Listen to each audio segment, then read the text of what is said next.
আসসালামু আলাইকুম। আমি এখানটায় কালো এলাচ, সাদা এলাচ, গোলমরিচ, দারচিনি, জয়ফল আর জয়ত্রী ভালোভাবে একটু ভেজে গুঁড়ো করে নিয়েছি।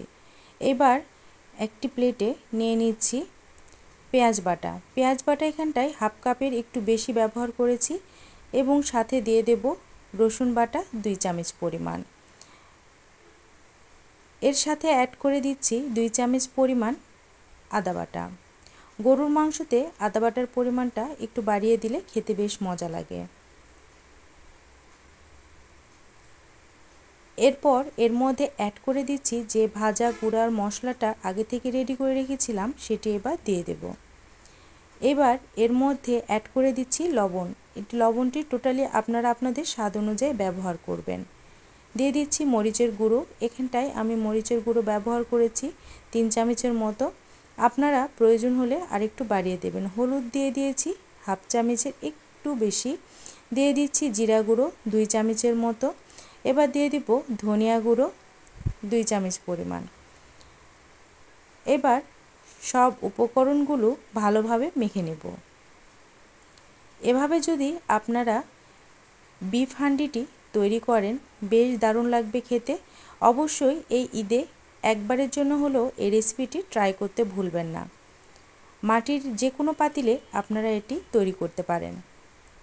এর মধ্যে এবার 1 কেজি পরিমাণ গরুর মাংস আমি আগে থেকে ধুয়ে রেখেছিলাম, সেটি এবার এর মধ্যে দিয়ে দিচ্ছি। দিয়ে ভালোভাবে একটু মেখে নিতে হবে।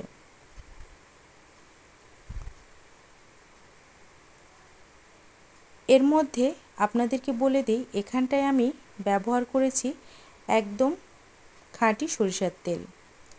সরিষার তেল দিয়ে গরুর মাংস রান্না করলে বেশ দারুণ লাগে খেতে। আপনারা চেষ্টা করবেন এখানটায় সরিষার তেলটি ব্যবহার করার জন্য। সরিষার তেল দিয়ে ভালোভাবে সব কিছু মিক্সড করে নিচ্ছি যেন সব মশলা এই মাংসর মধ্যে ঢুকে যায়। সেজন্য ভালোভাবে কিছুক্ষণ মাংসটি ম্যারিনেট করে নিতে হবে।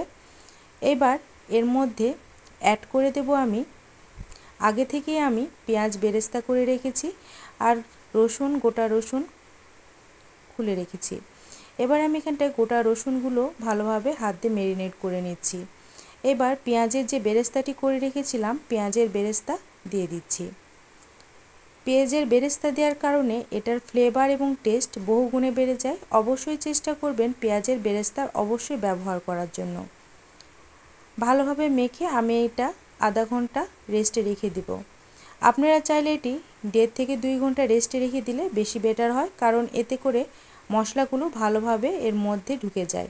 পেঁয়াজ যে ব্লেন্ডারে আমি ব্লেন্ড করেছিলাম সেটির পানি একটু ধুয়ে এর মধ্যে একটু পানি অ্যাড করে দিচ্ছি। এবার ভালোভাবে এভাবে কিছুক্ষণ রেখে আমি এরপর পাতিলে দিয়ে দেব এই মাংস ম্যারিনেট করা।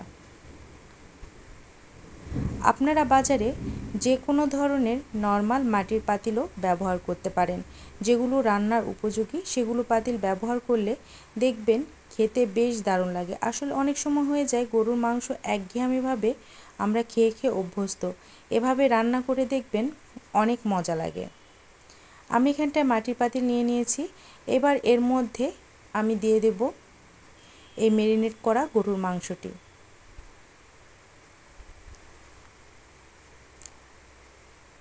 আমার এই ভিডিওটি যদি আপনাদের ভালো লেগে থাকে অবশ্যই আমার চ্যানেলটিকে সাবস্ক্রাইব করতে ভুলবেন না। আর ফেসবুক পেজ থেকে দেখে থাকলে অবশ্যই পেজটিকে ফলো দিয়ে আমার পাশে থাকবেন।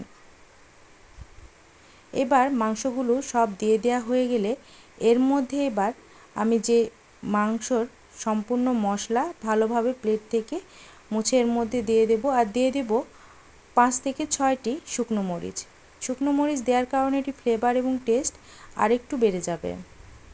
দিয়ে প্লেটে সামান্য পরিমাণ পানি নিয়ে আমি প্লেটটি ধুয়ে এখানে পানি অ্যাড করে দেব, যাতে সুন্দর মতো সুসিদ্ধ হয় এবং খেতে বেশ দারুণ লাগে। গরুর মাংস অনেক সময় সেদ্ধ হতে একটু সময় লাগে, এজন্য একটু চেষ্টা করবেন সামান্য পরিমাণ হাত ধোয়া পানিটি এর মধ্যে অ্যাড করে দেওয়ার জন্য। এবার আমি আগে থেকে ময়দা মেখে রেখেছিলাম, ময়দা দিয়ে চারিদিকটা সিল করে দেব ঢাকনা সহকারে, যাতে কোনো ধরনের গ্যাস বের না হতে পারে। ভাপে এটা সুন্দর মতো রান্না হয়ে যাবে। এই হান্ডি বিফটি খুবই ফেমাস এবং খুবই টেস্টি। এটি রুটি, পরোটা, ভাত যেটির সাথে খান না কেন বেশ দারুণ লাগবে। মোটামুটি এটি 1 ঘন্টার একটু বেশি সময় ধরে আমি এটি রেখে দিয়েছি। দেখতে পাচ্ছেন উপরে তেল ভেসে উঠেছে, কতটা সুন্দর গ্রেভি হয়ে গিয়েছে। এবার আমি এটি নামিয়ে পরিবেশন করব। ঈদের এই স্পেশাল রেসিপিটি অবশ্যই ট্রাই করবেন। সকলে ভালো থাকবেন। আল্লাহ হাফেজ।